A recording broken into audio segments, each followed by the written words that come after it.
You're watching The Experience, Comic Culture and Sales, streaming live daily to Facebook, YouTube, Twitch, and Twitter. Hello, everybody. It's Parker. She's back. Parker, you gotta actually look at the people. There. No, Parker, look at them. Parker, look at the screen. Parker, look at the screen. Look here. Good girl. Welcome, everybody. Fat Jack's Comicrypt. Brendon, Aaron, Jason. We got Mike back there hanging out. We're gonna do some stuff tonight. We're gonna lean into men of the '80s, specifically men that really kind of represent us as a people.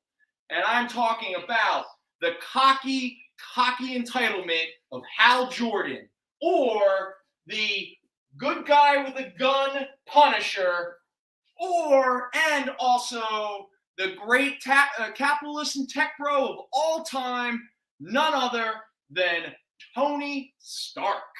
So we're going to do a lot of that. Also, we are going to continue getting more musical, song recommendations. We're going to keep building up our Volume 3 of the Latchkey Manifesto mixtape experiment.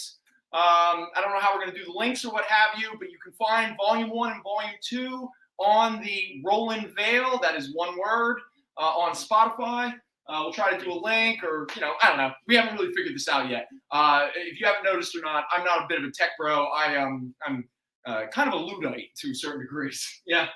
Anyway, we're going to try to just burn through as many comics as we can tonight. Like I said, we're going to do a bunch of Punisher. We're going to do some Green Lantern, some Iron Man. Maybe we'll get to some Ghost Rider. Also, we have a few kind of special books that we had on the local show that made it back onto here on The Experience. We'll talk about those as well. We'll see you on the other side after beautiful little Parker pops up one more time. So we'll see you on the other side when we try to sell as many comics as we can. Peace.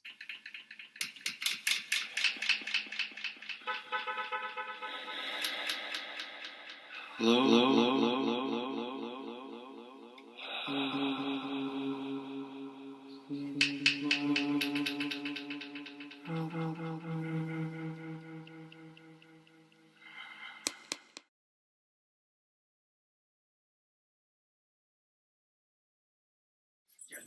Hello, everybody. How you doing? I was just petting my dog, who most of you probably already saw. So again, we are Fat Jack's Comicrypt, and we're here to sell some comics. Something I should have done, but I forgot to. I should have pushed the camera back a little bit, but who cares? Let's just not see the top of my head. All right, so let's just get into it. Let's do some business real fast. How quickly can I do this? Okay, so claim the books in the chat. If for whatever reason you're having difficulty using the chat, you can give us a call here at the shop. Our number is 215-963-0788. Anything that you claim tonight, you can pick up here at our Philadelphia Center City shop, or you can pick it up over on our Oakland, New Jersey shop, or we can ship the books to you outside of the area.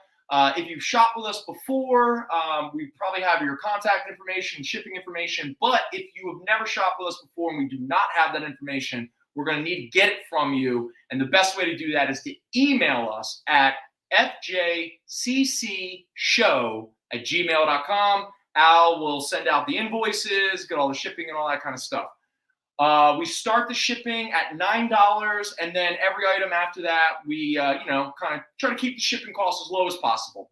Also, thank you, Kyle, for showing that off. If anyone wants to follow us on social media, the best way to do that is our Instagram page at the FJC Paradox. We have a bit of a collection, nothing insane, nothing crazy or what have you.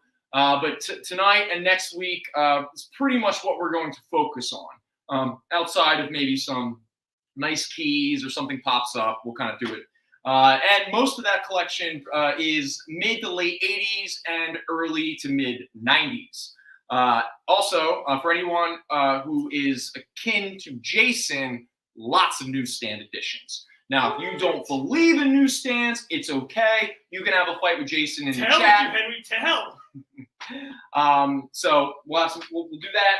Let me think what else.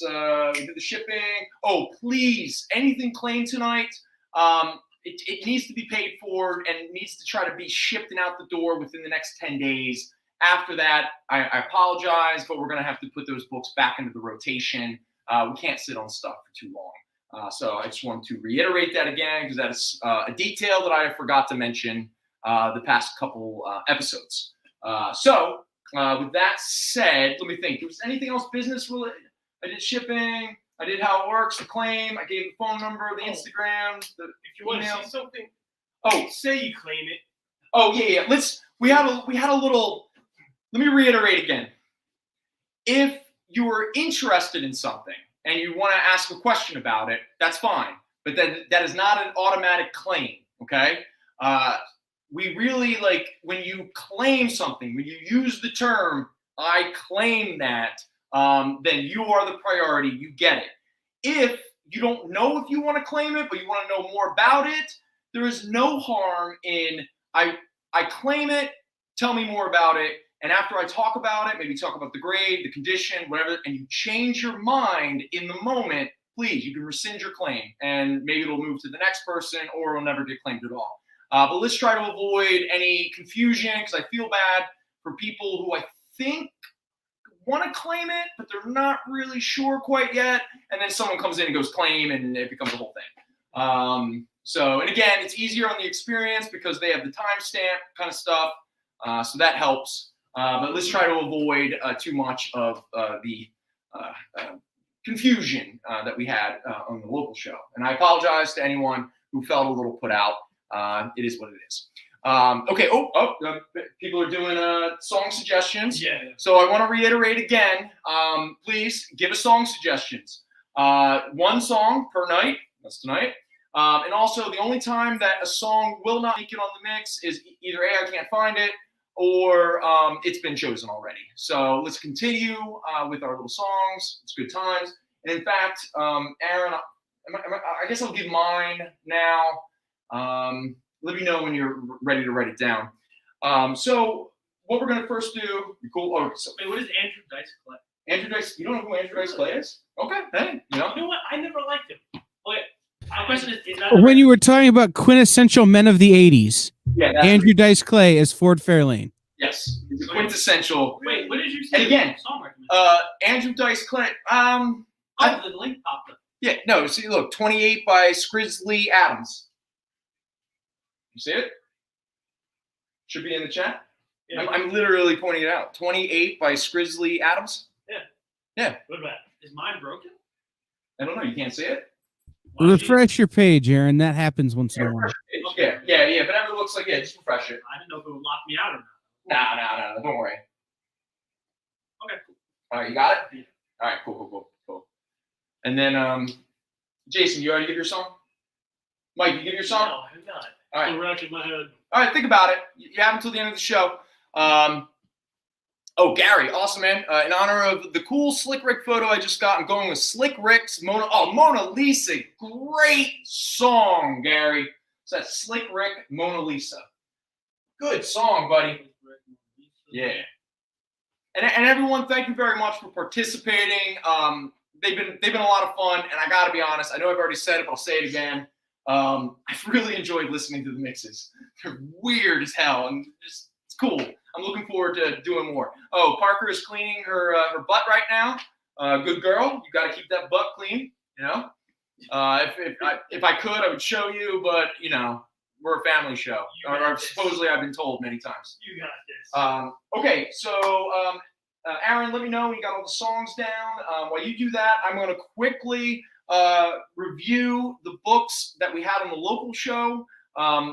So first up was Miracle Man #1, first appearance of Miracle Man. He's back in the news. This is a very fine copy at $40. We also have Avengers 201, a fine plus at $30. But the main reason why this is a $30 book, it is because it is signed by the late, great George Perez. We also have the variant edition of Dark Avengers #1, a high-grade copy at $25, the first full team appearance of the Dark Avengers. Also, now, these are consignment, so these two issues I have to sell as a set, okay? But if you're aware of what Watchmen #1 goes for, you're pretty much buying Watchmen #1 and getting Watchmen #2 almost for free. So this set of Watchmen number 1 and number 2 is $40. Okay, and then we have a very fine copy of Commandy number 1 by the incomparable Jack the King Kirby. First appearance of Commandy and pretty much every other supporting character that ever appeared in this series. Very fine, $50. And then we have from Tom King's just amazing Batman run, or at least next, like Grant Morrison and Tom King, for me personally, as a 43-year-old man, they are officially now my favorite Batman runs of all time. And one of my all-time favorite single issues of recent years is this bad boy right here, Batman Annual number 2, Date Nights and Last Rites. Pretty much the issue that I apologize, we do not have an extra copy of the Double Date Batman issue. Sorry about that.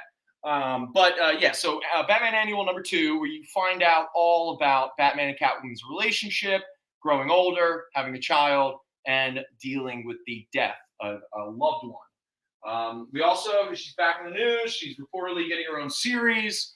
Batman number 89, high grade copy, $40, the first cameo appearance of Punchline.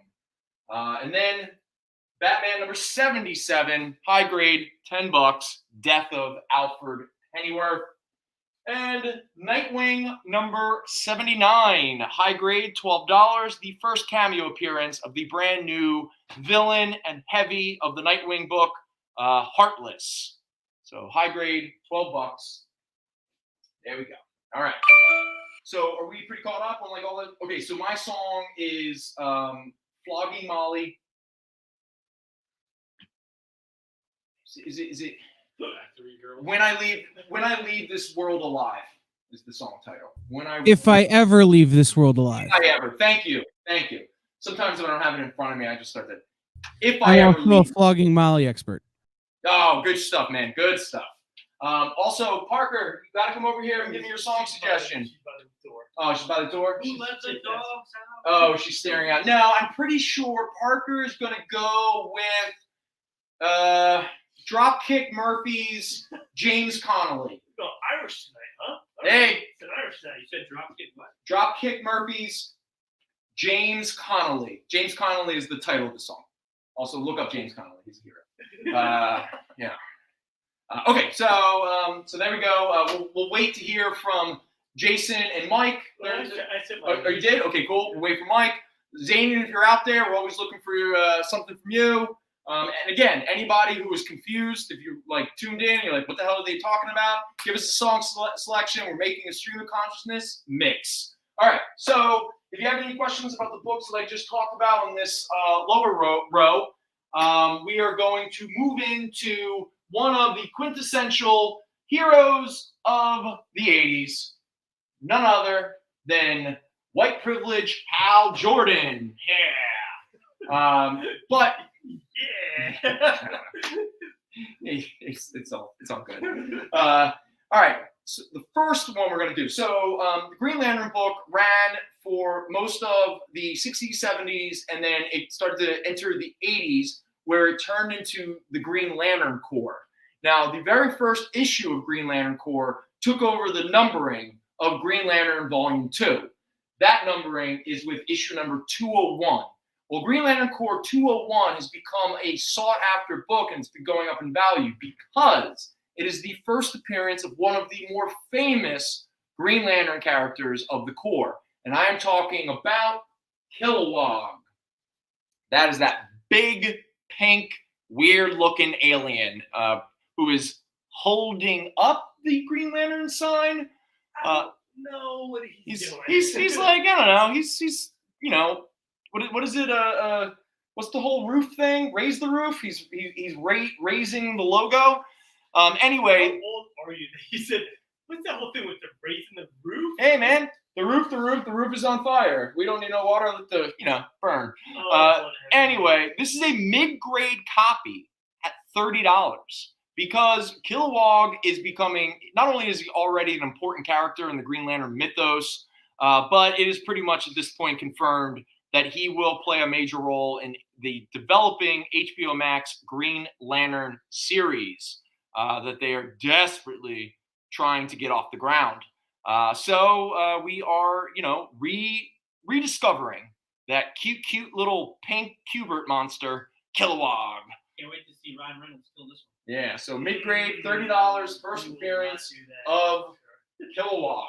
All right, so let's see if I can do what I set out to do. Now, again, as I've always talked about, we will prioritize. If you see something up here and I'm not talking about it, let Aaron know, and I will do my best to stop whatever I'm doing and talk about that.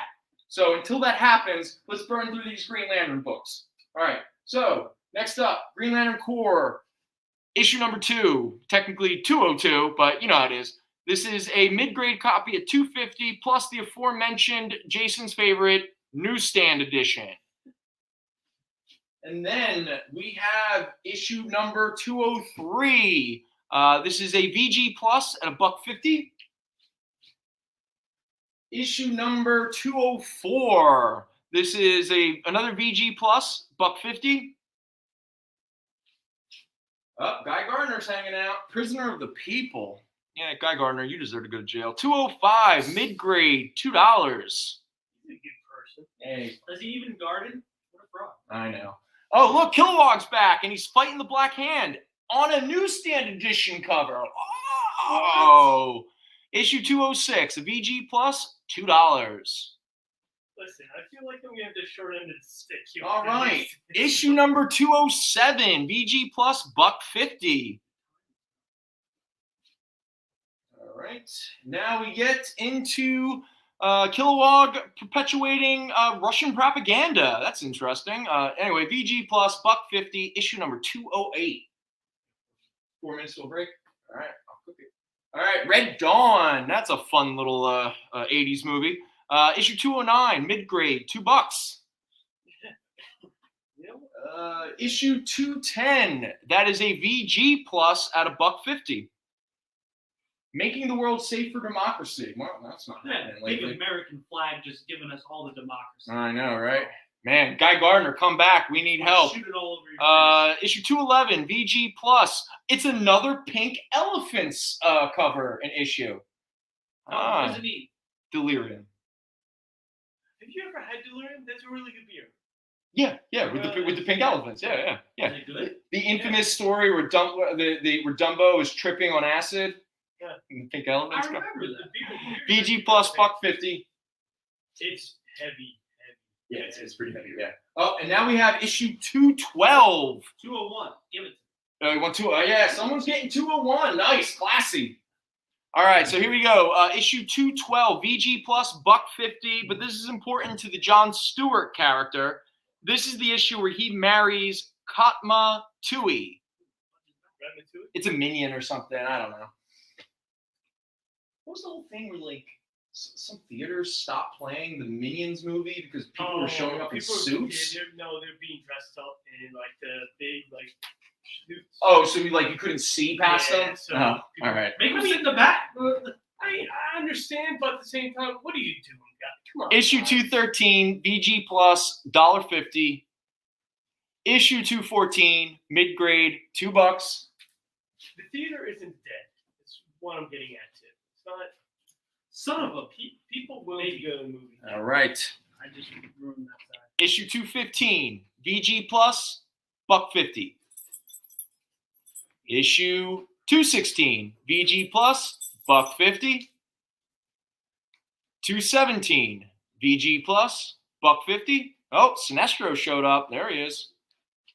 And issue 218, VG plus, $1.50. All right, next up, we got issue 219, 220, and 221. 219, VG plus, $1.50. 220, Fine plus, $2.50. And 221, VG plus, $1.50. A minute. All right. So what we're going to do is we're going to finish up with these last 3 issues of Green Lantern Corps. We're going to take a break, and when we come back, we'll burn through the late 80s Green Lantern Volume 3. So here we go. This is Green Lantern Corps, issue 222, mid-grade, $2. Issue 223, mid-grade, $2.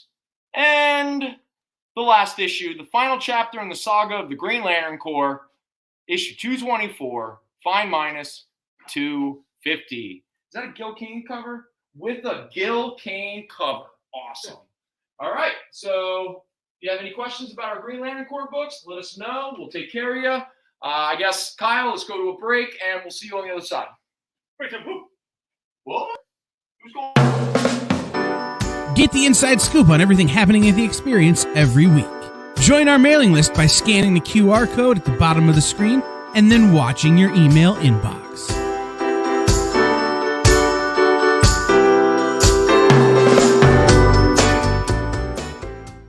Imagine being at a convention and going to an interview panel that's just for you. No bustling crowds, no hours-long lines, just you, the moderator, and your favorite comic book creators. Well, this is pretty much that. Miss Jen sits down every week with 2 comic book creators for a live stream interview about their latest work, and you can ask them whatever you want. It's Talking Shop, Mondays at 5 Eastern on The Experience, Comic Culture and Sales. Comic Collectibles is a pretty straightforward show. You got Rex here, he sells the comics, and you got Rocket Robbie, he knows about the comics. And finally, John, well, no one really knows what John does. I mean, don't get me wrong, he's a great guy, but he just keeps showing up. Come to think of it, I don't even really know how he gets in here.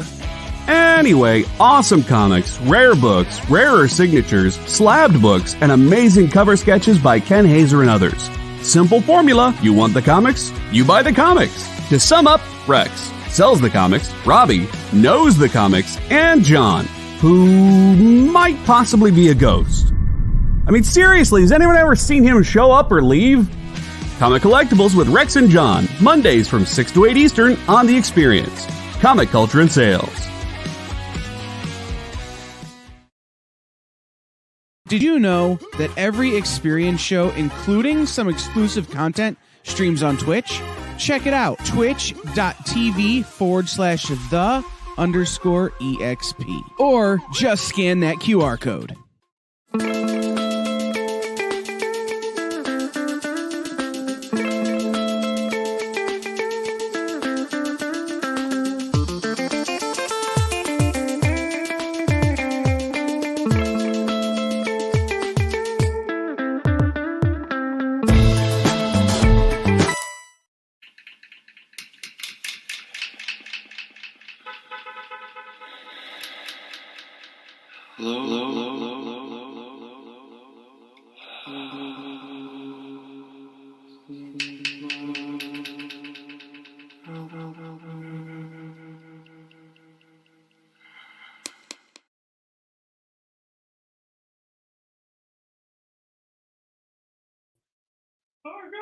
Welcome back, everybody. Green Lantern.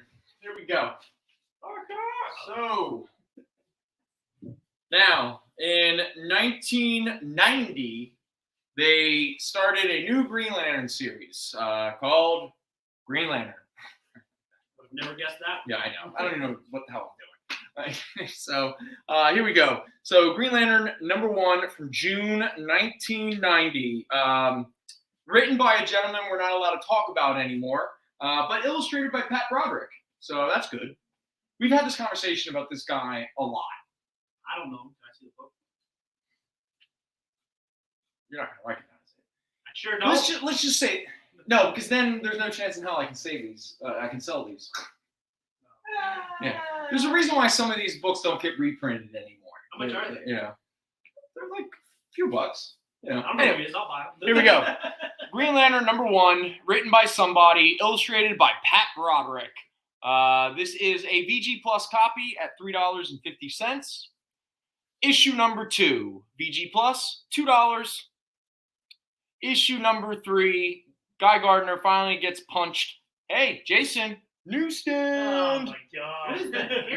Mid-grade, $3. That's and geez, man. #4, mid-grade, $2. That's early 90s. That's like a bowl cut, man. That's bowl cut. That's not even a bowl. That's a whole lot. Is bowl cut in it? That's Something like that. a hot pot cut. That's a bowl cut, man. All right. Next up, we have a nice little run here. She cuts around and This is issue number 5. Now, this issue is a bit of a key. It's a mid-grade at $3, and it is the first appearance of the Green Lantern Tomar 2. All right. Issue number 6. Very fine minus, $3.50. Number 7, mid-grade, $2.50. Number 8, fine minus, $2. Number 9, here we go. Look, a guy in his Nort. Anyway, very fine minus, $3.50. Number 10, very fine minus, $3.50. And I don't know what Guy Gardner is doing with those sexy, sexy dog women. Number 11, Guy Gardner versus the Green Lantern Corps. Fine plus, $3. Number 12, looks like Guy's dog is quite upset. Mid-grade, $2.50. Is Guy's dog called dog? That was Nort. G-N-O-R-T. Okay. Nort. Who names their dog? Well, it's not really a dog. That's a bad joke. It's a race of aliens that look like dogs. All right. Parker, are you an alien? Oh, actually, I forgot. Number 12. Actually, this issue also has the first cameo appearance of the Green Lantern Brick. You know, the song about abortion. You know, Brick. Yeah. Oh, God. Now you get issue number 13. Fine minus, $2. The first full appearance of Brick. All right. And then we get, now this storyline, Mosaic, this is the prelude to John Stewart getting his own book, which at the time was called Green Lantern Mosaic. So this is the prelude to that series. He's about to spin off into his own book at this point. Mid-grade, $2.50. Number 15, mid-grade, $2.50. Number 16, mid-grade, $2.50. And number 7, I'm out of here. VG plus, $1.50. And the last that we have, and also connects to the Breakdowns Justice League of America storyline that was going on at this time, VG plus, $2. One angry guy. There you go. One angry guy.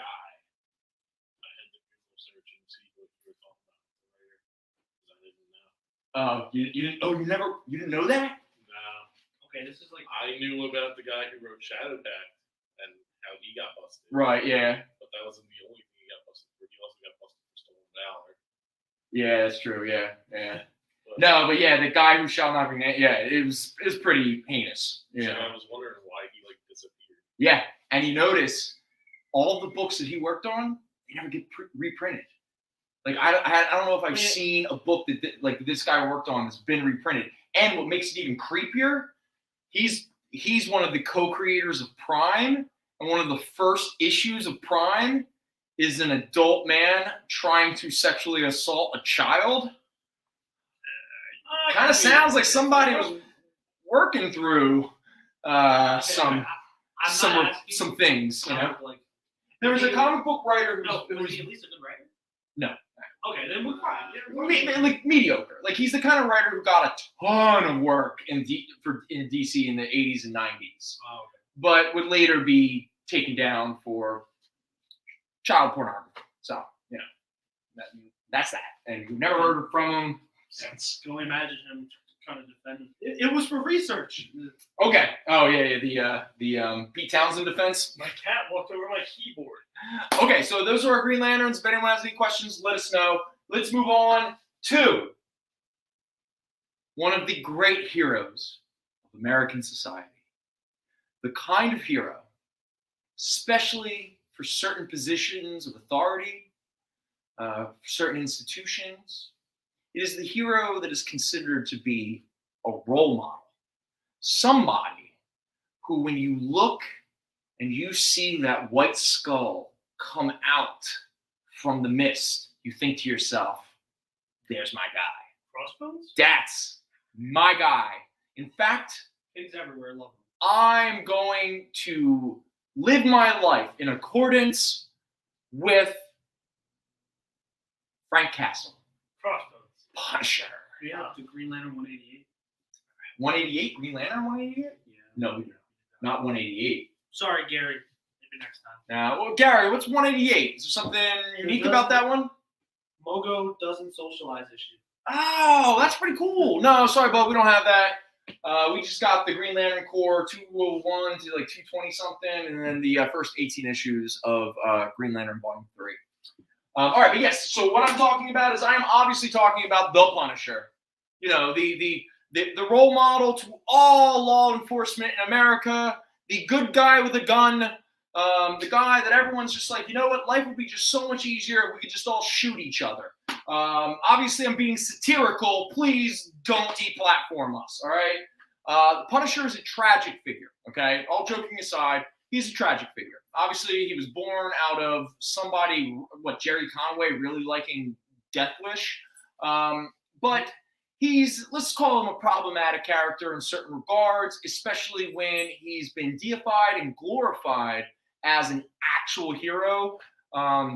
Again, you know, that white skull is not supposed to be a rallying cry, you know, like it's supposed to be scary and dangerous. But, you know, he's a highly popular character and so forth, has had many, many, many comics based off of them. And one of the weirder series that was ever based off of the Punisher was in the early 90s. They started to publish something called Punisher's Armory. And you go, what's that about? And I would say it's pretty self-explanatory. Every page is a drawing of a gun. That's it. And you get the notes that Frank Castle has about the gun or the weapon or what have you.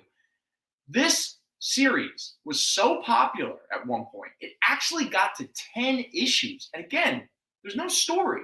It's just drawings of guns. That's it. And the first issue actually has some real value. Now, our copy is only a mid-grade, which is why it's only $10. But still, look at that sweet, sweet Jim Lee cover. But here you go, Punisher Armory #1, the 10-issue series, all about Frank's thoughts on his guns, his feelings on his guns, and images of his guns himself. So for every little gun fetish out there, it is the must-have book by the ultimate payback warrior. Oh my God. I didn't even notice that. That is the byline for this issue. The must-have book by the ultimate payback warrior. Yeah, I'll take it. I mean, I like guns as a hobby. But Some more Jim Lee. Punisher Armory #2. Comics, Fine plus $2.50. Kyle says, have you seen any of the Jerry Conway stuff the last few years to reclaim the logo? No, I didn't know that. That's like there's a whole thing going on. Yo, Kyle. He teamed up with some up and coming comic book artists to rework the Punisher logo to reclaim it. Especially, they did a lot after the George Floyd murder, where they turned it into a fist and made BLM T-shirts. Oh, that's and he's sued so many companies out of his own pocket trying to get the logo off of stuff he doesn't like. good for him. Yeah, Jerry Conway's doing like the Lord's work trying to de-screw up the Punisher.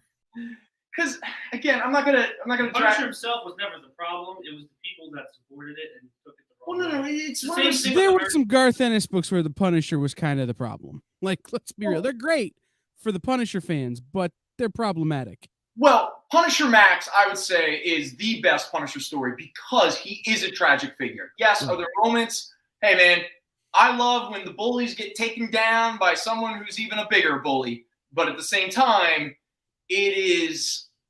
violence is a cycle. And the only way to get off that cycle is to shoot your people. Or no, what Brendon was going to say. just keep shooting people. There you go. Satire. Okay. No one shoot anybody, all Don't right? shoot anybody. Please. All right? Life is sacred. I will say there was a great moment in Punisher lore where Thomas Jane made a short. Oh, the laundromat one, right? Yeah, where he didn't actually shoot anyone. He just beat them to death with Jack Daniels, which is way better. Yes. That's great.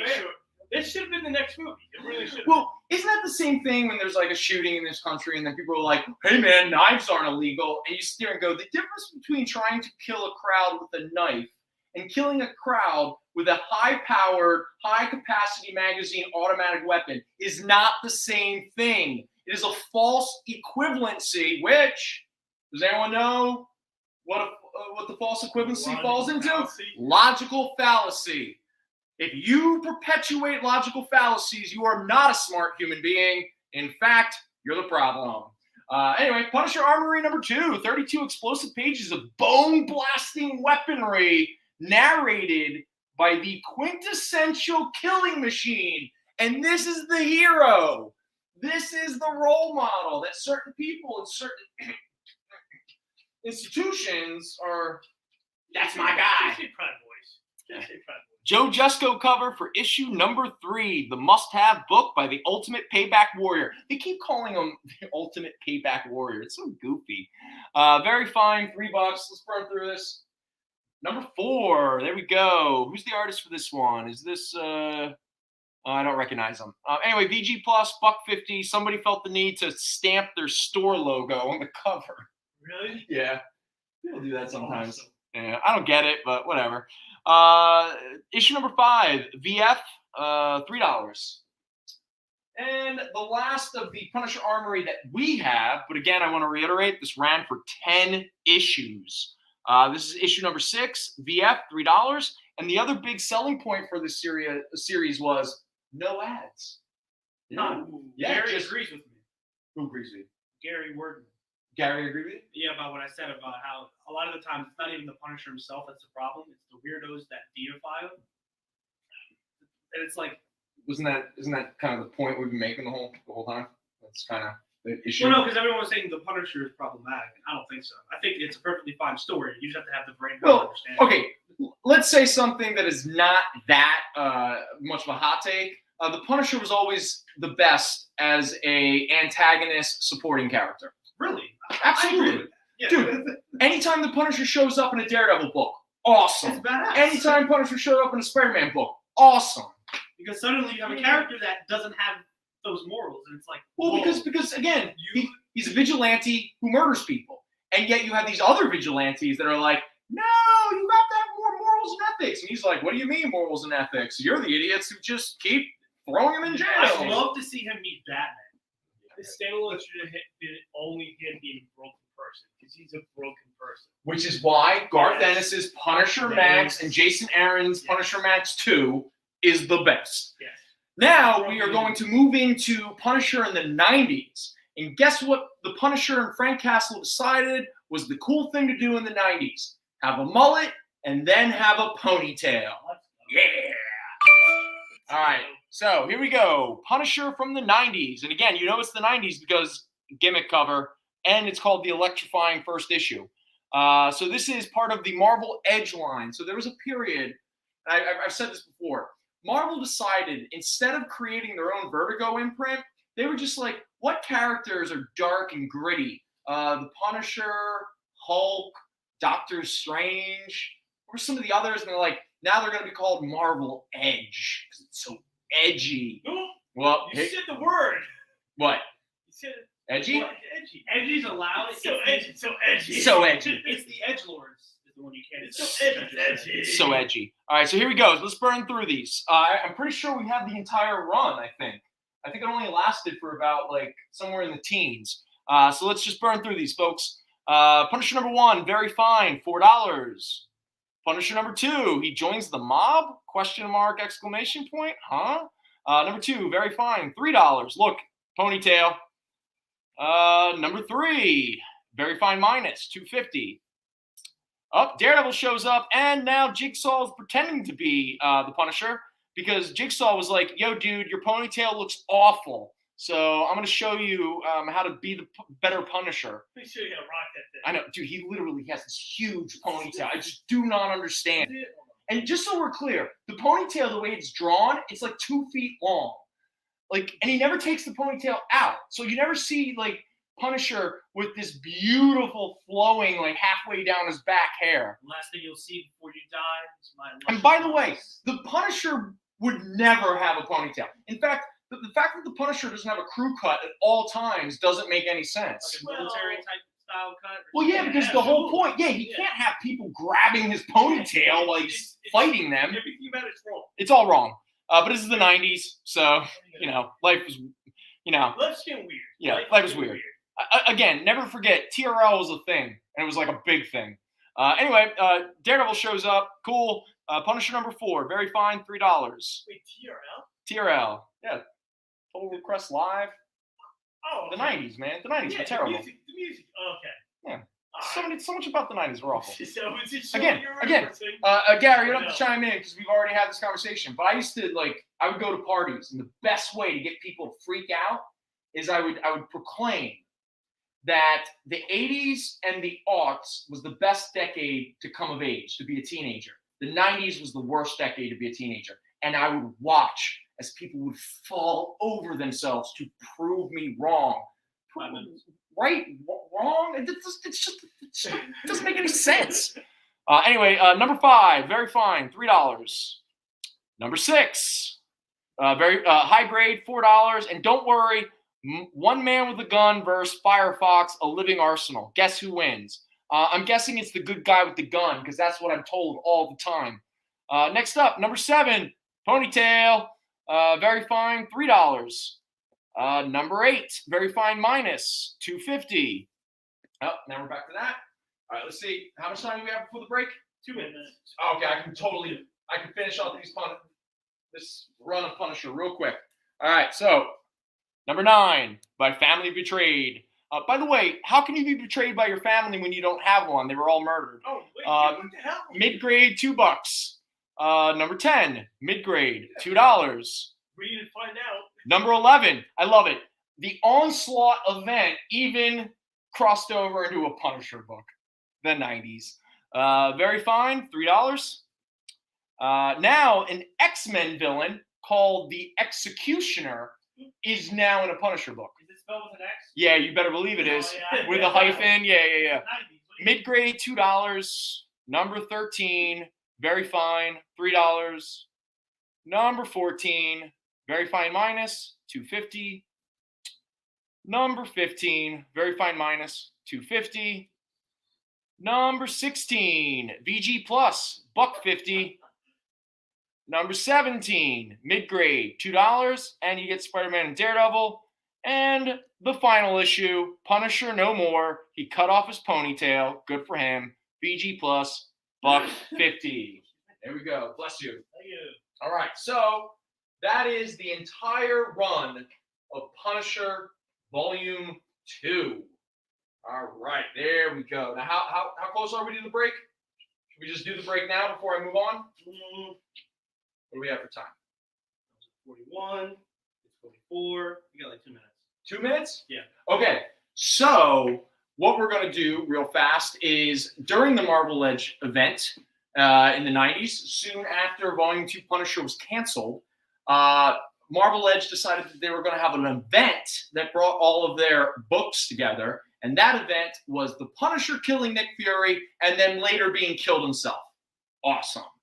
So in the late 90s, Marvel Knights imprint was going strong, and you had Black Panther, you had Daredevil, you had Black Widow, and everyone was like, you know who we should bring back? The Punisher. But I have a great idea. And some editor was like, what's the idea? And they were like, the Punisher comes back, but this time he's an angel. That's right. Punisher as an angel, but more importantly, illustrated by one of the goats of the industry, Bernie Wrightson. So even if you mock Punisher as an angel, as I have for about 25 years, Bernie Wrightson's art is still beautiful.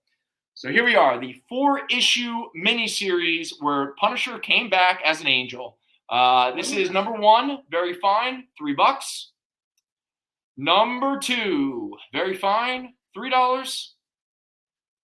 Number 3, very fine, $3. Yeah, he's the angel of vengeance. And number 4, very fine, minus at $2.50. He's got a point there. So there you go. Punisher coming back as an angel. But He can't be wrong. He's an angel. But that miniseries, it's not that bad, actually. but it was so derided by Punisher fans. They're like, oh my God, Punisher, he's an angel, and he shoots hellfire out of his AR-15 ghost gun or something. But what that miniseries and the fan reaction to that miniseries led to one of a writer mixed with a character that were perfect for one another, because soon after that miniseries, we would get the very first Garth Ennis and Steve Dillon Punisher series. And we'll talk about that when we come back from break in a minute or two.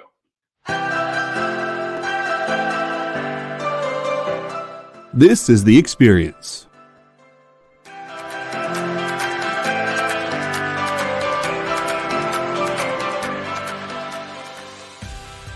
Good afternoon, everybody. Hey there, hi there, ho there. You're as welcome as can be. Hi, I'm Nancy McCann. Welcome to Friday Night Live on The Experience. Welcome, everybody. It's Fat Jack's Comicrypt. Brendon, Al, Jason, hanging out. There I am. Welcome back to Kicking It with Henry, folks. I am your host, Henry Kumpel. It's great to be here with you guys. So we are going to talk about books that are in stores this week. Hi, everybody, and welcome to Mishmash. Hello, and welcome to the Black Comics Universe, presented by Peep Game Comics. And you gotta love it that the first people in the minute to skim it are creators. Up, everybody! Welcome to another Wednesday Warriors. My name is Joey Galvez, and this is my pal Ambrosia. Hey, everybody! Welcome to Space Cadet. Hey! What's up? Welcome, everyone, for another episode of I Must Ask You a Question. Hi, everybody! Welcome to Nerd News Now. Hey, this is Rex. Welcome to Comic Collectibles. Hey, hello, all you happy people. Welcome to the Dan Wickline Show. Hi, everybody, and welcome. Is the crazy show that we do on Thursdays called What's in the Box? What's in the Box? Comic culture and sales.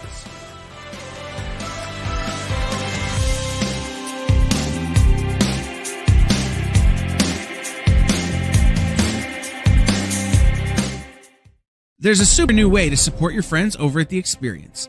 Head over to YouTube and send us a super chat, a super sticker, or a super thanks. We'll be super grateful for your support, and then keep an eye out as we launch membership services over on YouTube. It'll be a great way to get first look access at new content and shows before anybody else.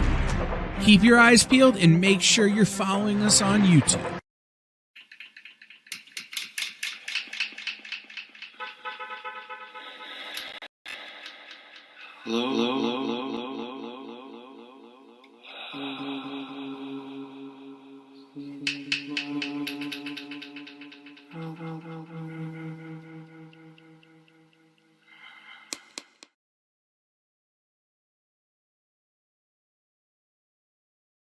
Well, yeah, because every time she shows her belly, I can't not drop to my knees and pet that belly. You know? Who's a good girl? She's looking at you like, yeah, she knows. Yeah. She knows. You know. You better. Welcome back, everybody. All right, let's do some Garth Ennis Punisher. All right, so actually, wait, no. Let us segue first to Bernie Wrightson's first Punisher book. And that was back in the late 80s, early 90s. Bernie Wrightson did with Jim Starlin. They did a mini-series called Punisher POV. It was like an early OnlyFans experiment. Whoa. So, you get a first-person experience of what happens when he kills people. Yeah. Well, wait, seriously? No. Oh, okay. Anyway, so Jim Starlin, it's a fun little Punisher miniseries, but more importantly, it's Bernie Wrightson doing Punisher, which is a really big deal. So this is a nice little prestige series, and we have the entire 4-issue mini right here. So first up is issue number 1, a very fine, $5. Issue number 2, very fine, $5. These are great covers. Issue number 3, high grade, $6, where Punisher plays the most dangerous King of the Hill game in human history. What? You didn't grow up in a cul-de-sac in the 90s. You're still I know, right? And the final issue, issue number 4, where Punisher fights the Thing from John Carpenter's The Thing There it is. Look on the cover. High grade, $6. Oh yeah, it was a big crossover. Like head crab running around? Oh yeah. See, yeah, big crossover, yeah. Now they weren't allowed to actually use the name because there was licensing problems, but yeah. Punisher just died. And again, if you don't believe me, I don't know. I don't have a good comeback. Anyway, so Punisher POV, Jim Starlin, and Bernie Wrightson. So there you go. You could have 2 Bernie Wrightson Punisher miniseries. One where he fights monsters, and one where he is a monster or an angel. You know, it's all relative. All right, so now we are going to move on to the very first, the 12-issue maxi series of Punisher by Garth Ennis and Steve Dillon. So we are lucky enough to have the entire run. So let's burn through these real quick. Now, again, these are well-loved books. So even number 1 here, it's good. So sorry, but it's $1. No problem there. Issue number 2, very fine, $3. Oh, is this that Punisher Max people tell? Issue number 3, no, it's not Max yet. We're not there yet. Issue number 3, mid-grade, $2. Issue number 4, very fine, $3. And then we get the last 2/3 of the series with really cool Tim Bradstreet covers that became very synonymous with this era of Punisher. Issue number 5, very fine, $3. Issue number 6, very fine, $3. Issue number 7, very fine, $3. Issue number 8, very fine, $3. Issue number 9, very fine, $3. Issue number 10, very fine, $3. Issue number 11, very fine, $3. And last but not least, also a very fine, also $3. The final issue of the very first Garth Ennis Punisher series, number 12. There we go. All right, so that is the complete Punisher by Garth Ennis and Steve Dillon series. All right. In fact, since we're kind of still on it, okay. You know what? Let's just keep going.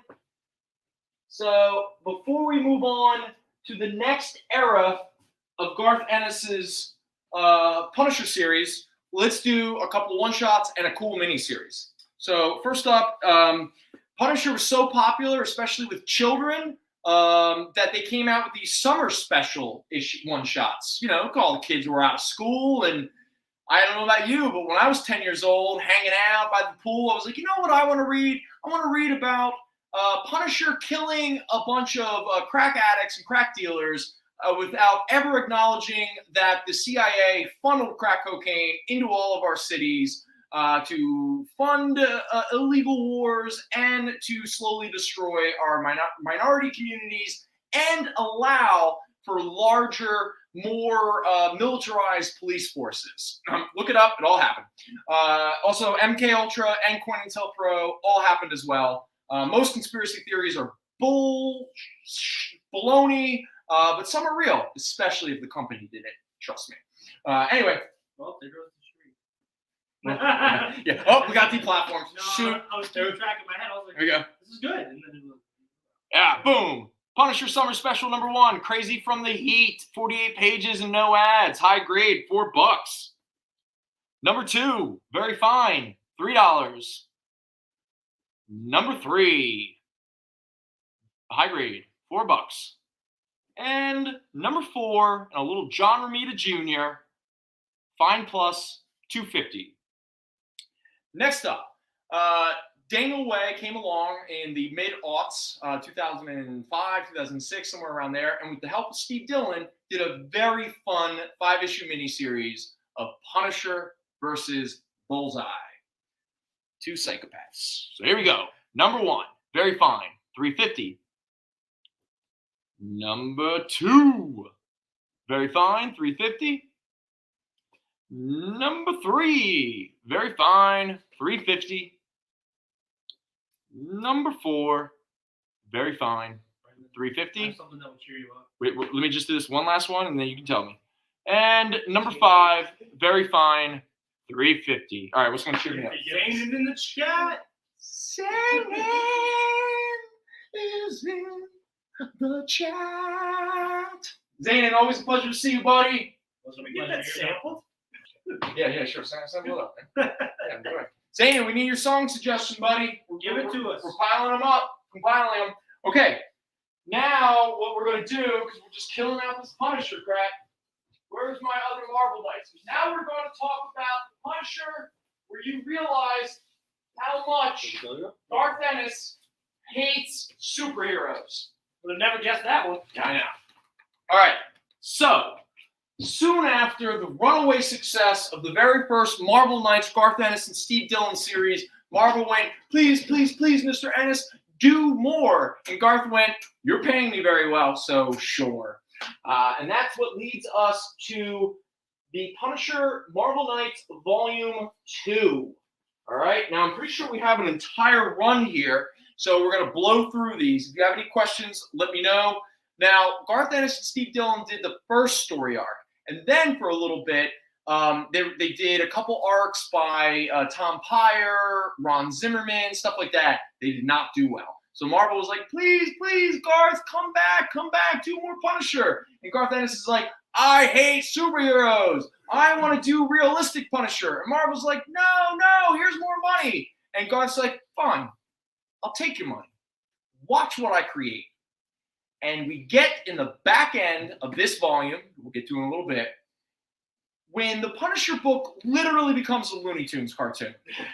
I mean, if it wasn't obvious, like, if you've read The Boys, obviously Garth Ennis hates superheroes. But this book was the first indication of how much he completely and utterly hates the genre of the superheroes and just despises all of it. I mean, and when I say Looney Tunes, I mean, like, Punisher is, like, rolling over Wolverine with, like, a steamroller. He's, like, there were, like, 4 or 5 issues of Wolverine's running around without a face. He shoots him in the junk. Yeah, he gets shot in the junk. There's a lot of, like, genital mutilation. Spider-Man is a whiny little baby. What did he do to Daredevil? There's some, man, just Garth Ennis is just like, screw this. And so right around the time when this book was ending, and Garth is like, yo, I'm out. And Marvel's like, well, what can we do to help you? And he goes, give me an imprint that allows me to tell the Punisher story I want to tell, which is pretty much a tragedy, a war story, socio-political realism, very topical, especially in the the W years. And that is where the Max imprint came from. We're not there yet. Let's first burn through this volume. So here we go. Garth Ennis and Steve Dillon, Punisher, Marvel Knights, Volume 2, high grade, $4. Number 2, he introduces the Russian who will later have massive breasts. Again, Garth Ennis is just like, he's like, why am I doing this? Very fine, $2.50. Number 3, very fine, $2.50. Number 4, a high grade, $3.50. Number 5, high grade, $3.50. Number 6, high grade, $3.50. Number 7, high grade, very fine, $2.50. Now, this issue is a one-shot issue where Steve Dillon wrote and illustrated the issue. And now we get into, if anyone was listening to the Howard Stern show in the early mid-2000s, there was a really annoying screenwriter who would always show up and just whine and whine and whine. And he whined so much, he somehow got a job with Marvel for a brief period of time. Now, all of his books didn't do well, and he was ran out of the industry pretty quickly. I imagine a lot of the whining was getting in the way. And that gentleman went by the name Ron Zimmerman. So here we are, Ron Zimmerman's first Punisher series. Issue number 8, illustrated by a guy I've never heard of before, Mike Lilly. This is a very fine copy at $2.50. Now, Ron Zimmerman had his one-shot issue, and then Tom Peyer, who primarily is known as an editor, but every now and again writes comics. Probably his best title was probably like Our Man in the 90s for DC. Anyway, he came onto the book, but the art by Manuel Gutierrez is excellent. And we get Punisher number 9, very fine, $250. Number 10, high grade, $350. Number 11, high grade, $350. Number 12, very fine, $250. And right around there is when Marvel was like, Ennis, come back. The book is starting to dip. We need you. And Ennis went, all right, fine. Here I am. I'm back. Boom. Number 13, high grade, $350. Number 14, very fine, $250. Number 15, fine plus, $2. And now, number 16. Steve Dillon's off the book, and we're now on to Derek Robertson. But more importantly, Wolverine is now in the book. And this is when we're about to enter Looney Tunes territory. This issue is a fine plus at $2. All right. Now we get into, where are you? Oh, here we go. Let's get into some more good old Garth Ennis hating superheroes. Boom. Great Derek Robertson art. This is the story arc that would create the relationship between Derek Robertson and Garth Ennis, which would later lead to their collaboration on the series The Boys. Issue number 17, high grade, $350. Steve Dillon's back, and he goes to England. Number 18, very fine, $250. Number 19, high grade, $350. Number 20, now we're into the Brotherhood storyline. So it's Garth Ennis's feelings about the police and their relationship with the Punisher. High grade, $350. Number 21, fine plus, $2. Number 22, fine plus, $2. Number 23, that is a high grade at $350. And now Tom Mandrake comes onto the book to help illustrate Garth Ennis's stories. So now we have a high grade at $350. Issue number 25, high grade, $350. Number 26, high grade, $350. Now Cam Kennedy comes on to illustrate the book. And we have issue 28, high grade, $350. Issue 29, high grade, $350. Can I get Punisher 16? 16. There you go. All right. And now we're going to get and to... 17. And what? And 17. And 17. Do they want the whole Derek Robertson run? Let me know if you're interested. So issue 15, 16, and 17 is the Derek Robertson with Garth Ennis. So if the gentleman wants to... It's called showmanship. Oh, I didn't know. So here, throw that to him then. All right. So now we are about to enter like just Garth Ennis's like just disdain. Okay, so we're not quite there yet. Let's finish off the last two issues of the Cam Kennedy illustrated series. There's number 30, high grade, $350. Number 31, very fine, $250. And now we enter full-on Looney Tunes. I mean, like just Garth Ennis just pissing in the face of Marvel and the fans of anybody that wears a cape and spandex. So here we go. So first, we get the last of the Steve Dillon issues. So this is issue number 32, very fine, $250. And then, because whenever Garth Ennis needs to satirize anything, this is when he brings in his boy, John McCrea.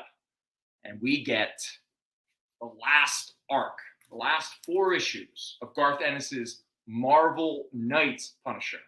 The storyline that pretty much caused Marvel to create the Max imprint solely so they wouldn't lose Garth Ennis and his Punisher. So here we are, issue 33, very fine, $250. 35, high grade, 350. 36, high grade, 350.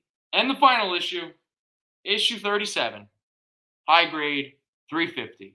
And with that, Garth Ennis said, peace. And Marvel went, stop. We will bow to all your demands. And thank God they did that, because from my perspective, I'm not saying I'm right, and I'm not saying that, just for me personally, so began the quintessential and greatest Punisher storyline run ever. And that is the Punisher Max. Now, we do not have the entire run, but we do have all. So this is the first 4 storylines. Yeah, so the first 24 issues of Punisher Max. For anyone who's not aware of the conceit behind Punisher Max, Garth Ennis is treating Punisher like he was a real Vietnam vet. And he came back from the war in 1972, hooked up with his family again, and they were killed in the mid-70s. And then he became the Punisher, and then pretty much had about 30 to some odd years of being the Punisher. And this series absolutely is a post 9/11 comic book. Garth Ennis deals a lot with his feelings about the American military industrial complex. It deals a lot with Ennis's feelings about America's participation in Korea, Vietnam, Grenada. Oh my God, I'm flaking. The Iran-Contra, Nicaragua. I mean, just everything. And even to the point where he introduces an aged Nick Fury. And he would later do a Nick Fury Max series that was brilliant. So again, Ennis is working through his complicated feelings with the myth of America and the reality of America. And again, young Irish boy filtering all of that. Again, you know, at one point he's very complimentary to us, and at other points he's very critical of us. And so, post 9/11, you have Punisher as like a 60-something-year-old man with all of those scars and all that burden and baggage and everything that he's carried throughout his life. And it is just an absolutely brilliant series. So here we go. Punisher Max, number 1, high grade, nope, very fine plus, $4. Number 2, very fine plus, $4. Number 3, very fine plus, $4. Number 4, very fine, $3.50. Number 5, very fine, $3.50. Number 6, very fine, $3.50. Hey, Brendon, I can save you some time. Are they all around $3.50, $4? Or is there any that's fine? They jump around a little bit. I'll claim them all. Really? Yeah. Oh, all right, man. Damn, all right. Man, he's just coming in and just snaking. Well, 1, it's on my list, and 2, you told me I should read it. So. Oh, it's brilliant. It just sucks that, so this would be the first third of the entire series. All right, man. There you go, man. You gotta. All right, cool. So, all right, that's it. Punisher Max, done. Are we done with Punisher? I think we're done with Punisher. Done with Punisher. All right, done with Punisher. It's over. There we go. No, it's not over. Once I read them, you should have. No, the show's not over. Punisher will never be over. Punisher. Oh, yeah, that's a great point. Yeah. All right, so cops everywhere disagree. These will all go. It's not all that. Hey, we're a family-friendly show. Never forget, folks. We are. Yeah, that's all we do. We're here to, placate the illusion. All is well. All right, so. So I guess here's the issue, because do we want to? Because we've got next week to do more. Should we hold off on Iron Man? Should I do Ghost Rider? Should I burn through some Ghost Rider? 90s Ghost Rider? Ghost Rider's coming back. All right, man. Let's do some 90s Ghost Rider. Nicolas Cage better reprise his role. I gotta stand up for this. I mean, All right. So here we go. 90s Ghost Rider. What's up? All right. I'm working for a second. We ready? Here we go. So in 1990, Marvel was. We talked about this a bunch. Marvel was rolling out a bunch of new titles. You got New Warriors. You got Guardians of the Galaxy. You got what else was part of that? And this is all pre-Darkhawk and Sleepwalker and Slapstick, or some of the other ridiculous characters they came out with. Anyway, one character that they wanted to bring back, who'd been out of the field for a while. I don't know if Johnny Blaze showed up that much in the 80s, but Marvel decided to bring back Ghost Rider. But they had a good idea, I guess, to not bring back Johnny Blaze, but instead have a brand new character become the new Ghost Rider, which was a pretty clever idea when you consider that years and years later, we've gotten to a point where there is a multitude of different spirits of vengeance throughout the centuries and years, and has actually made the concept of the Ghost Rider, the spirit of vengeance, a little bit more mythic, definitely a lot more like established and baked into the foundation of Marvel's entire history. And it all started pretty much with this 90s series by Howard Mackey and Mark Texeira. One where like it was a and Javier Salterez. What? There was like a cowboy one where he had a horse. Oh yeah. Yeah, that was way back in the day though too. Yeah, just tons of them. There's a Native American spirit of vengeance. There's a spirit of vengeance that rode a woolly mammoth. There's a spirits of vengeance that rode a shark. The Ghost Rider with the horse was during the time where Spotlight book came out. It was like the Wild West or something. Yeah, it's the Wild West Ghost Rider. Well, that was the original Ghost Rider. Yeah, where he was like all dressed in white. Yeah. Rode around. He's like the Lone Ranger. Which, if you watch a Ghost Rider movie with Nick Cage, yeah, he shows up. Yeah. He literally shows up on a flaming horse. It's like the best part of the movie. If you've never seen it, actually, you know what? Not a bad movie. It's not that bad. It's a horrible movie, but it's not bad. Let me ask you a question. Yes. Do you think I did or did not see the Ghost Rider movie? No, I think you did. Just because I don't comment on something doesn't mean No. In fact, a lot of times it's better I don't comment on things. Brendon, we love your input. When I say you didn't see it, I mean the 4 people in All right, Ghost Rider #1, the first appearance of Danny Ketch as the second Ghost Rider.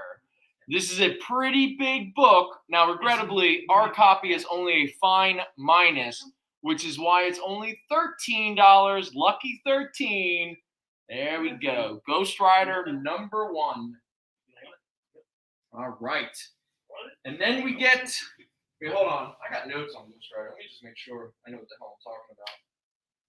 Where are my notes? Yeah, right there. There they go. Mike, you still alive? You've been awfully quiet. We love you, man. There we go. Let's do it. Ghost Rider #2. Now, that is a very fine at $15. Why is it $15? Because it is the first appearance of the villain Blackout. His brother Black. #3, the first cover appearance of Blackout. There you go. Very fine plus, $5. #4, Ghost Rider fights Mr. Hyde. Fine plus, $3.50. Oh, here we go. All right, this was a right segue. Because guess who shows up for 2 issues? None other than the great American hero, Punisher. Yeah, there you go. And I think that is Jim Lee. Yeah, it's a Jim Lee cover. There you go. #5, Ghost Rider. Very fine plus, $5. And then part 2. There you go. That was an iconic cover back in the day, that's for sure. And Jason. I know. Newsstand. I know. Ooh, so cool. #6, very fine plus, $6. Sorry, you don't have to make the argument. It's all good. Henry fell asleep. I can say whatever I want to say now. #7, very fine, $3. Ghost Rider fights Scarecrow. #8, Return to Blackout, The Living Nightmare. Very fine minus, $2.50. Number 9, X Factor shows up for some reason. Okay, interesting choice. Very fine, $3. Number 10, mid-grade, $2. But more importantly, the reintroduction of OG Johnny Blaze. You know, Method Man. Is the Method Man's first appearance in comic books. I don't know. Prove me wrong. Number 11. There we go. Ghost Rider. Very fine. $3. Number 12. That crossover with Doctor Strange that we had a few episodes ago. No, this is a fine plus at $2.50. And number 13. There we go. Very fine. $3. And number 14. Boom. Ghost Rider versus Johnny Blaze. But more importantly, and the reason why this book is going to skyrocket in value in the next few years, it is the first appearance of Johnny Blaze's Hellfire shotgun. Yeah, I'm pretty sure it's going to be one of the 10 magical weapons in Phase 4 and Phase 5 of the MCU. 10 rings, the God Butcher sword, and the Hellfire shotgun. God Butcher sword is recent, all right? So, come on. So is Kamala Khan's bang. Stop it. Hey, all I got to say is this. Never forget we're talking about the 90s. Ooh, can we turn off the Boom. lights? Can we turn off the lights? Gimmick covers. Turn off the lights. Glow in the dark. Does it still glow in the dark? Can we turn off the lights? It still glows in the dark. No, we're not turning off the lights. Still glows in the dark. Number 15, fine plus, $6. Magical items. It sounds like Kirby's eggs taking over. Yeah, kind of. Number 16, high grade, $4. You had your rock MacGuffins already. Number 17, very fine, $3. Number 18, it's kind of cool cover. Very fine, $3. Number 19, first appearance of Suicide. What's this? Just guess. Good buck. It makes you want to. Number 20. I think Suicide's upset that Ghost Rider is going to kill Zodiac. No, I don't even think that's. What's that dude wearing a fishnet tank top? Fishnet tank top. He needs to cover up, but his nipples need to breathe. Fashion, dude. I don't get it sometimes. This is a very fine plus, $3. Number 21, a Joe Quesada cover. Pretty cool cover. VG, $1.50. Number 22, Ghost Rider Fights the Hand. Very fine, $3. Number 23, very fine, $3. Number 24, very fine, $3. Number 25, VG Plus, $2. And the 2-part story where Ghost Rider teams up with the X-Men to fight the Brood. What? Really nice. I mean, like, bring it back. What? What editor was like, you know what? This like horror book. You know what we really need? We need Ghost Rider to team up with the X-Men, and then we need them to fight our version of aliens. And boom, you get Ghost Rider as a Brood. Like literally, he gets impregnated. Because they're evil? Ghost Rider 26, very fine, $4. And the final, all Jim Lee covers, by the way. And the final issue of the X-Men team up and the last of our Ghost Rider is issue number 27. 21. Very fine, $4. 21? And you got it. And 10? Okay, so 10 and Snowblind. There you go. All right. Boom. Ghost Rider. We did it. All right. What do we have? We have 7:20. Maybe I'm burning through too fast. We were live for an hour and a half.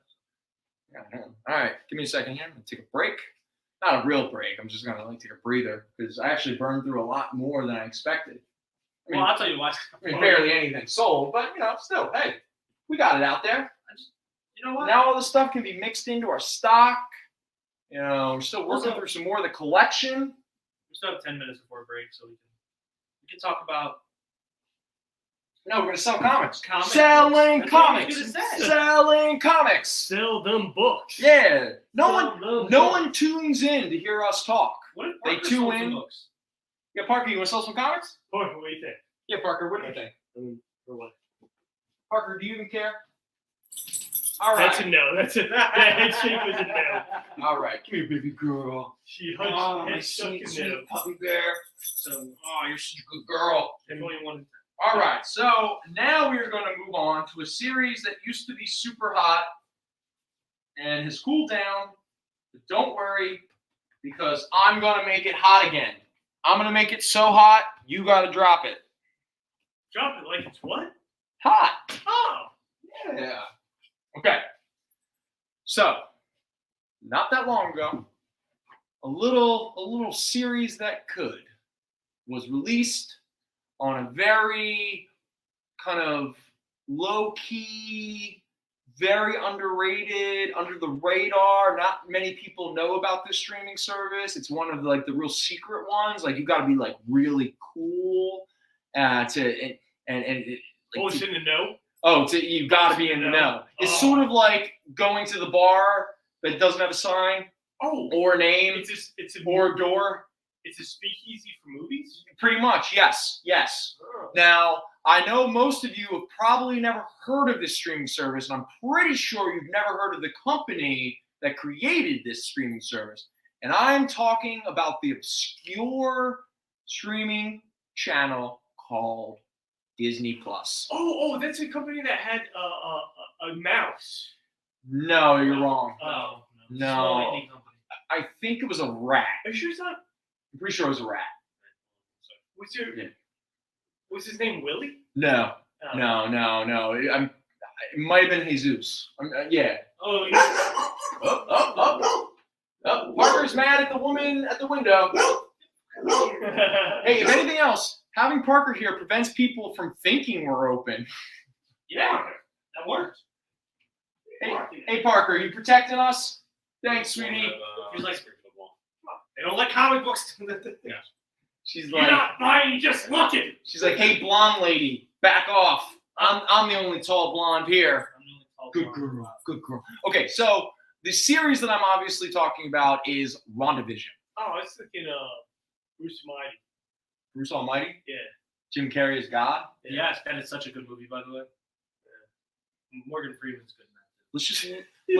Let's just let that just sit and just chill.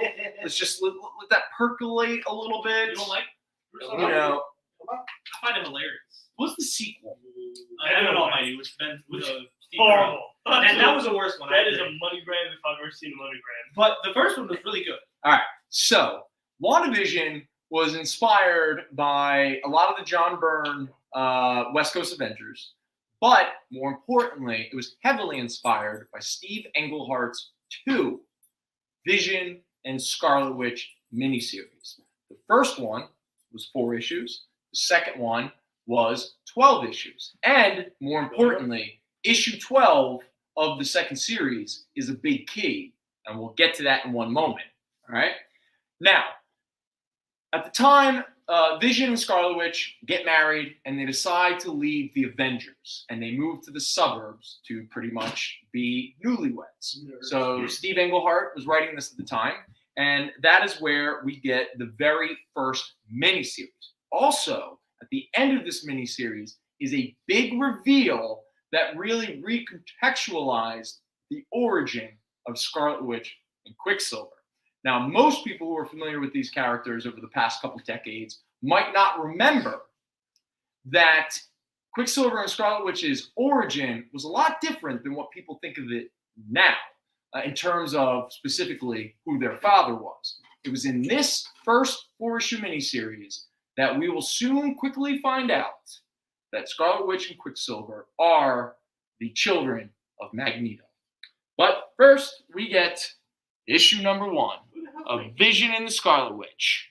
Now, this issue is the first solo series featuring these two characters. No surprise there. And it's also the first appearance of Sam Hain, the physical manifestation of the holiday Halloween. This is a mid-grade copy at $5. And then we get issue 2. Now, this is a VG plus a 250, but more importantly, oh, Jason. I know, I saw it. Newsstand! I saw it. But more importantly, and I know a lot of people are going to be quite upset when they realized this character was killed off, but you get the death of the Wizard. You know, it was renal failure. It happens. God, you know, gross. his kidneys finally gave out. I mean, they don't call you the Wizard for nothing, you know, until finally, you know, it catches up with you. That's not funny. That's horrible. What's that? Wasn't he in Jessica Jones? Wizard? Yeah. Really? Like the Golden Age Speed character? Yeah, they did on some heavy set that was being experimented. Really? No, I did not know. This is in season 2? Yeah. Oh, okay. Yeah, I completely missed that. That was like all nervous and everything. Oh, I missed. Okay, cool. Next up, we get issue number 3 with the return of Simon Williams' brother, Grim Reaper, because obviously those two characters have a connection to the Vision. Also, but more importantly, this issue is a newsstand. So it is a mid-grade at $3. You sure? Did they ever put that Vision and Scarlet Witch on vacation run and trade? Yes, but it went out of print quite quickly. And now we get to the big reveal, issue number 4, where it is officially revealed that Wanda and Pietro, that they are in fact mutants, and they are the children of Magneto. Issue number 4, mid-grade, $3, but probably more disappointing, not a newsstand. Which Now, they completely threw out in the MCU for, you know, obviously. now we get into the second series, 12 issues altogether. And this one is where a lot of the tone and a lot of the suburban concepts of WandaVision really came to the forefront. All right? So, first up, Vision and the Scarlet Witch, number 1. This is a very fine at $6. Number 2, with Simon Williams and his crappy brother, the Grim Reaper, showing up again. Always just, it's the family you don't want to show up. Issue 2, very fine minus, $3. Issue 3, mid-grade, $2.50. Now this book was so hot at one point because these two characters do show up in the WandaVision show. And that is issue number 4, very fine at $5. But the reason why at one point this was selling for like $20, $30 was because it is the first appearance of Glamour and Illusion, 2 neighbors that are magic people. I don't know. But they do sort of appear in the WandaVision show. So this was a big speculation book at one point. Also, this is the issue where we find out that Wanda is pregnant. Dun, dun, dun, dun. How is that possible? I thought Vision was a synthoid or an android or whatever. You got that android. How the heck is she pregnant? I don't know if we'll ever find out. Can I get Scarlet Witch and Vision 2? Issue 2? Yes. Like that one? Yeah. Or the Death of the Wizard one? The Death of the Wizard? Boom. Someone wants the renal failure issue. Stop saying that. All right, so issue 4, very fine, $5. Then we get into issue 5. Oh, wait. So Wanda goes into the land of the dead. Guess who's on the cover in the land of the dead? None other than I don't have a working kidney anymore, the Wizard. Very fine minus $3. There you go. Up, and then we get number 6. And the first cover appearance of Glamour and Illusion. The mutant who came to dinner. Who the hell knows who that is? Anyway, mid-grade, $2.50. Number 7, where the Toad becomes the Toad King because he's mad that Wanda won't sleep with him and is sleeping with a robot. So the Toad becomes a magical monster and tries to kill everybody. Maybe your name's a Toad, kind of like you shot it all down. Kind of messes everything up, yeah. So this is a mid-grade at $2.50. Number 8, with Luke Cage showing up, guest starring Power Man and Quicksilver. Number 8, fine minus, $2. Number 9, Enchantress shows up. Plus, you get more glamour and illusion. Good times. Very fine, $3.50. Number 10, Fine Plus, $3. Number 11, VG Plus, $2. Spider-Man shows up. And now we get to the book that is actually genuinely, no jokes, no kidding, has become a high-key book. Okay. What? Issue number 12 of Vision and the Scarlet Witch. Now, regrettably, our copy is a fine minus, which is why it's only $20. But this is easily a $60, $80 book in some places because Wanda gives birth to her twins in this issue. And you don't know who her twins are. This is the issue that is considered the first appearance of Billy Kaplan, also known as Wiccan, and the first appearance of Thomas Shepard, also known as Speed. And again, if you go, who the hell are they? They are 2 of the characters in the Young Avengers. And if you haven't been paying attention to the MCU, Marvel is obviously building towards the Young Avengers. And in fact, in WandaVision and in Doctor Strange 2, you see the 2 kids.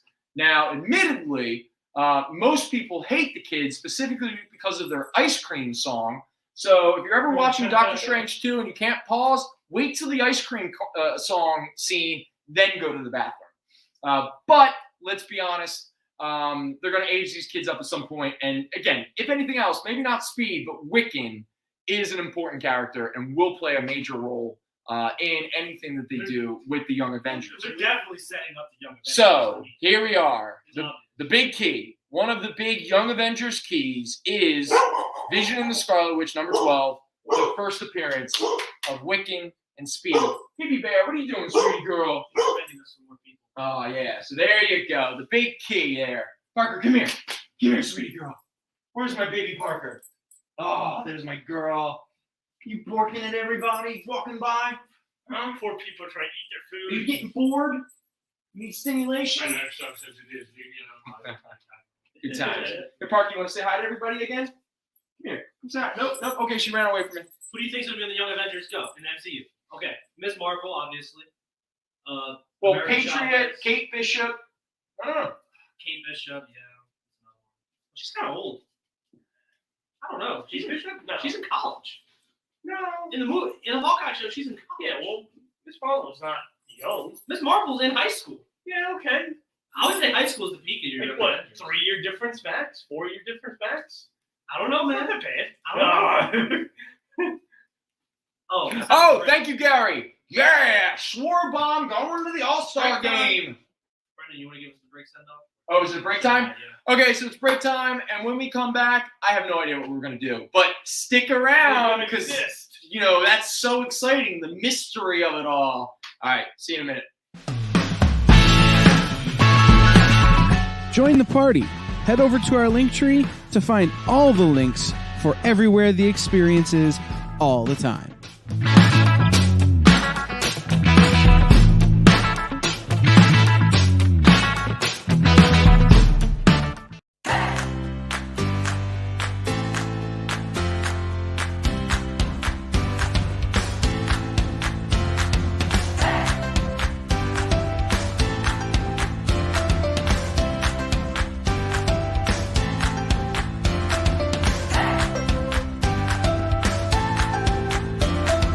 There's something for every imagination at your local comic shop.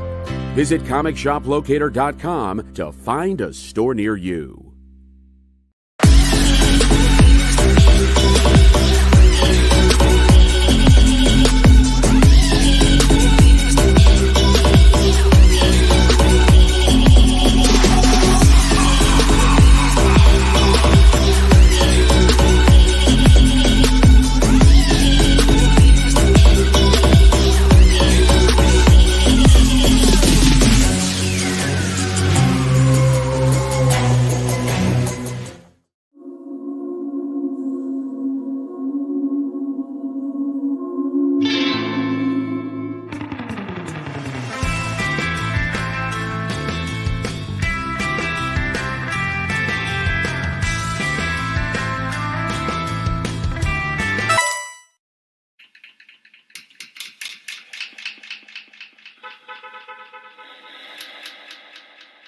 Get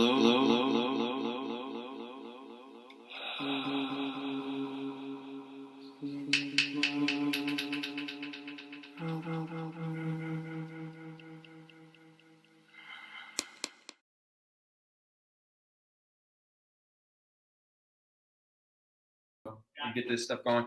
Hey, everybody. All right, so what do we have for time? 7:37. Do we have one more break, Kyle, or is this it? Do we just kind of roll this out for the last little bit? Technically, we're supposed to have one more break, but it kind of coincides with the time my pizza is supposed to get here. All right, so we'll just let me do a couple more books, and we'll kind of roll it down. Parker's getting punchy. I think, well, one thing that I can't be accused of tonight, that's for sure, is I tried to sell a lot of comics. And I did not talk about politics that much, sort of, or sex, or drugs, or weird existential philosophies. Or gun control. Or my father, or some of my other greatest hits. Yeah, I haven't yelled at Aaron. Why don't we do this? Why don't we leave the last break up to Parker? Okay, all right. Parker, what do you think? Parker, do you want to do a break? No, Parker wants me to do some Doom patrols and then get out as quick as possible. Sounds like a plan. Parker's actually the one in charge here, so. Well, I mean, in so many ways, she's become the face of all of this. All right, so so despite all of my teasing, it looks like we are not going to do Iron Man tonight. We will do that next week. Okay, we'll do some Iron Man, we'll do some Avengers, some Captain America, some Daredevil. Yeah. I'm really not good at planning this. I'm just good ideas. Kind of, I don't know. Good ideas, bad follow through. Yeah, a lot of bad follow through. That's for sure. All right, let me get my notes real quick. Oh, here, Aaron. So why don't you take this long box here. All right. And throw that in there. Throw that in there. All right. Throw that in there. Yeah. Get it so it doesn't all fall. Even though that'd make fun. It would. All right. So we'll do all right, and then we'll take all this stuff down. Okay. All right. So we've done some Marvel. So let us dive back into some DC. So what we're going to do is we're going to talk about some Doom Patrol. All right. So here we go. Doom Patrol. First up, Showcase Comics number 94. That is a VG minus at $12. And that is because it is the first team appearance and origin of the second Doom Patrol. And then we get Showcase 95. The second appearance of the second Doom Patrol. Two-Face's favorite comic. Second appearance, second team, it's all good fun. Also, we get the origin of Celsius. And it's a newsstand. I bet Jason would be really excited about that. So does that have a devalue? VG, $3. No. And then we have Showcase number 96. That's a good copy at $2. Now, so Doom Patrol, okay, they show up in My Greatest Adventure. That's their first thing. Mike, did Doom Patrol, the very first team, did they ever get their own title for a brief period of time, or were they still just popping up in My Greatest Adventure? They were only popping up in the anthology series. They had a main series for a little bit. In the 60s? Yes. Okay, and so then that ended. And then they reintroduced them in Showcase, and they were in Showcase for a period of time, and then they were gone for about a decade until the late 80s. Yeah, they had that crossover. Yes. Okay, so this is where we're at now, all right, which is the third Doom Patrol team. Doom Patrol got their own series back in 1987, okay? But what's more important about that this series. Now, again, we have the entire run of the first 18 issues because with issue number 19, something magical happened. And with issue 19, which I don't have here, I love how I love to talk about the things we don't have. This is a great book. We will not. But we don't have it. In fact, I'm going to try to sell you this stuff before the stuff I love. But with issue 19 was the beginning of Grant Morrison's Doom Patrol run. Pretty much the run that is what the Doom Patrol TV series is based off of. Okay? So you got that. But we don't have that run. Instead, we have the original run when they were just goofy, weird superheroes. And most of this series is illustrated by a young Eric Larson, really kind of becoming Eric Larson of 1989, 1990, 91 with Marvel Comics, pretty much taking up Todd McFarlane's rear, coming in behind him on Spider-Man. At one point, I think he came in behind him for a couple issues of Incredible Hulk. So just one of those things. But that is what we have right here. Doom Patrol from 1987. First up, we have the annual. Boom.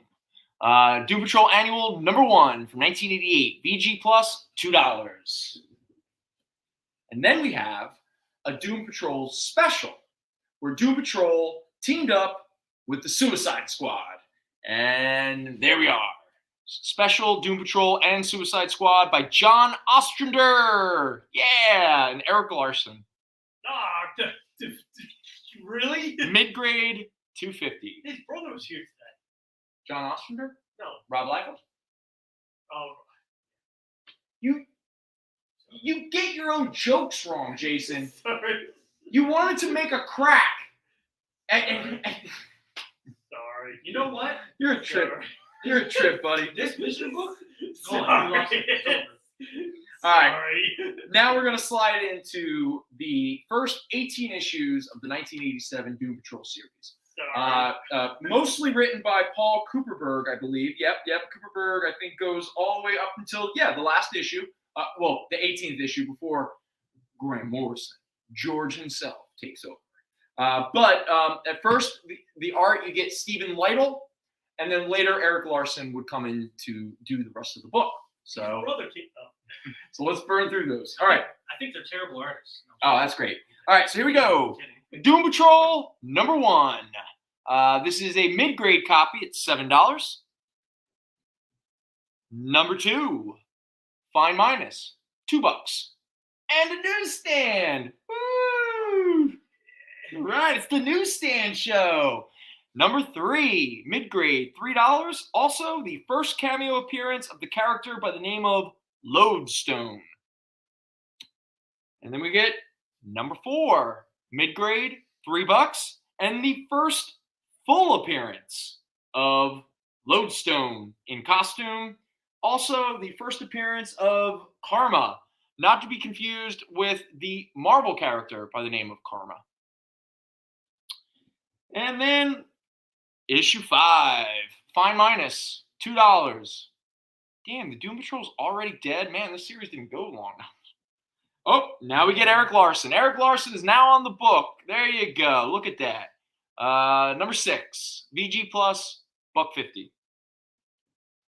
Number 7, mid-grade, $2.50. Oh, man, I wish Mr. Oz Omar was here. This is the first appearance of the barely heard of villain Shrapnel, who's really good at blowing himself up and shooting shrapnel. It's also his first cover appearance, if you can't tell. Mid-grade, $2.50. There we go. Number 8, mid-grade, $2. Oh, also, there's Shrapnel again. Look, he got his own little profile pic. Number 9. Here we go. Mid-grade, $2. Hey, your book is doing really well when Superman shows up. Number 10, mid-grade, $2. I'm here to save you guys. Yeah. Number 11, Mid-grade, $2. And does that villain look like every character villain that ever showed up in the Savage Dragon? Double trouble for the Doom Patrol, bud. Prepare for trouble. No, it's great. Dude, Savage Dragon's a blast. Number 12, mid-grade, $2. Number 13, mid-grade, $2.50. Number 14. Now, this book is actually, it's a little bit of a key in regards to Grant Morrison's run because it's a mid-grade at $3, but Doom Patrol number 14 is the first appearance of Dorothy Spinner, who played a pretty big role, who was pretty much, other than Cliff Steele, Robot Man, is the only other Doom Patrol character from this run that shows up in Grant Morrison's run. She's the character who has a little bit of like a monkey face. She's the ugly girl. Yeah, so first appearance of Dorothy Spinner, who's mostly known as being an ugly girl. You know, it's kind of rude. You know, the 80s. Very, very cool too. Correct. She becomes very important in the Grant Morrison run. All right. Number 15. VG Plus, $1.50. Oh, this is the issue where they fight Animal Vegetable Mineral Man, which is like a little bit of a throwback to isn't there a character in the show? Yep. Who's Animal Vegetable Mineral Man? Am I wrong? Don't they introduce that weird concept? It's like a throwaway gag. What's it? Keeps popping up in the actor's name. I can't remember. He's got like a dinosaur head with a. Yeah. Can't remember the actor's name. Yeah, It's just small parts. It's just a lot of You know what's more important? We have here Doom Patrol number 16. Not only is it the return of General Immortus, but you have an Eric Larson cover inked by Arthur Adams. So there it is, number 16, mid-grade, $2.50. Number 17, an Invasion crossover, VG Plus, $1.50. And the final issue before my boy Grant Morrison takes over the book, number 18, mid-grade, $2. Steve Larson plays Animal Vegetable Mineral. Yeah, there you go. All right. What do we have for time? 12 minutes. Okay. All right. I'm going to burn through one last DC 80 series. Written by J.M. DeMatteis, a wonderful writer. Illustrated by Sean McManus. This is not a series that most people have ever read, but I had a soft spot for this series when I was younger. And I am talking about the late 1980 series of Dr. Fate. So first up, we get the annual, Dr. Fate annual number 1, mid-grade, $2.50. And then we get the very first issue, The Return of Dr. Fate by J.M. DeMatteis and Sean McManus, mid-grade, $3. Number 2, mid-grade, $2.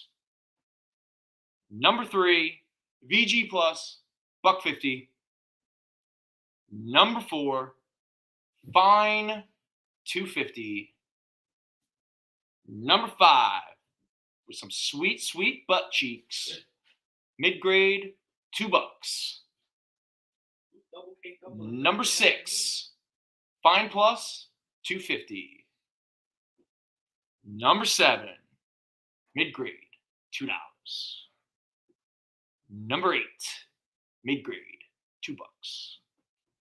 Number 9, Fine Plus, $2.50. And Dead Man shows up. Cool. And number 10, Fine Plus, $2.50. And Dark Side Means Death. There you go. Number 11, Welcome to Apocalypse, VG Plus, $1.50. Ooh, now I loved that cover when I was a kid. That's a real cool, really effing up Dark Side, that's for sure. Number 12, Fine Plus, $2.50. Number 13, mid-grade, $2. Number 14, mid-grade, $2. Justice League shows up, good for them, 15. Fine minus, $1.75. Number 16, mid-grade, $2.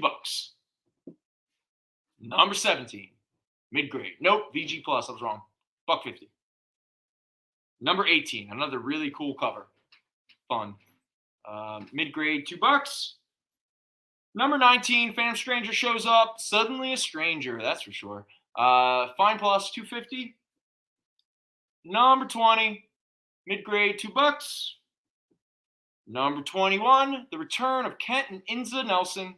Mid-grade, $2. Number 22, mid-grade, $2. 23, mid-grade, $2. And the final issue of this run, number 24, VG plus, $1.50. All right. So we did it.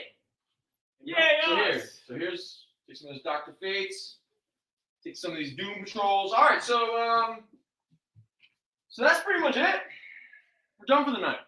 So if anyone is still watching, congrats. Yeah, congratulations. I don't know why, but thank you. We really appreciate it. As always, there are times I ask myself, what am I doing with my life? And then I do this show, and a few people show up to watch, and I say, hey, it's better than yelling into the void, that's for sure. That's what I do. You know what you're doing with your life, Brendon? Living it. That's what I was going to say. You're living it. And that's all that counts. For your Hey. enjoyment. Yeah. People Well, anyway, channels need we got our music list. Yeah. What do we got here? Let me see it. I had to write on the side of it. Let me just make sure I know what. Here we go. Let's see what we had tonight. A little Talking Heads, some Champs. Good one. Stray Cats. I don't know. The guy called and said Beauty and the Beast, and I said, who's it by? And he said, I don't know. And he hung up. But he wasn't talking about the comic we had called Beauty and the Beast? No, he said there's a song. All right, I'll look it up. Wait. Is it the Celine? I think Al's best with you. Is it the Celine Dion song Beauty and the Beast? It's okay. It's going on the mix. Whatever you want it to be. Going on the mix. Because I asked him, and he said whatever you want. Oh, Dio. All right, cool. Slick Rick. Nice. O'Keen Music Foundation. Benny and the Jet. All right, cool. Man, good stuff. All right. Cool. Mike, did you put one in? He did. He did. Where is it? It's Benny and the Jet. Oh, you did Elton John? All right, good stuff. Hey, everybody, Volume 3 will be available sometime this week once I give it to Roland. Let's see what he does. He'll probably lose his mind at some point. Why don't you play with your dog and keep people entertained? Yeah, right. Well, we're ending it anyway. Anyway, if you're still watching, thank you so much. We really appreciate it. We will be back next week. We'll do some Iron Man, we'll do some Avengers, some Captain America, some Daredevil, some Justice League by J.M.D. Mateus and Keith Giffen. Probably one of the greatest Justice League runs of all time, where we also got not only the Justice League of America, but we also got Justice League Europe. Good times. Little Kevin McGuire, early Adam Hughes, some Bart Sears art. Good stuff. All right.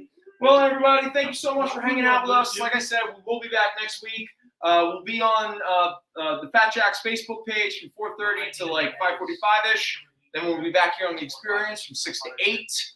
We'll do Volume 4 of the mixtape experiment. Parker probably will not be here. Parker, you want to say goodbye to everybody? Yeah? You want to say goodbye? She looked up and then she went back to sleep. So that's the good. Yeah. That's as good as we're going to get. Okay? Yeah. All right. So it's over. So thank you, everybody. It's been a blast. The wise Ferris Bueller once said, why are you still here? There you go. He's over. Aaron, just the great topical references. Jason, you want to say, got anything to plug? Mike, got anything to plug? No plugs, no He's in the plugs. bathroom, so I guess it's butt. Bye. Everyone, Bye. take care. Be well. Be safe. Peace. Join the party. Head over to our link tree to find all the links for everywhere the experience is all the time.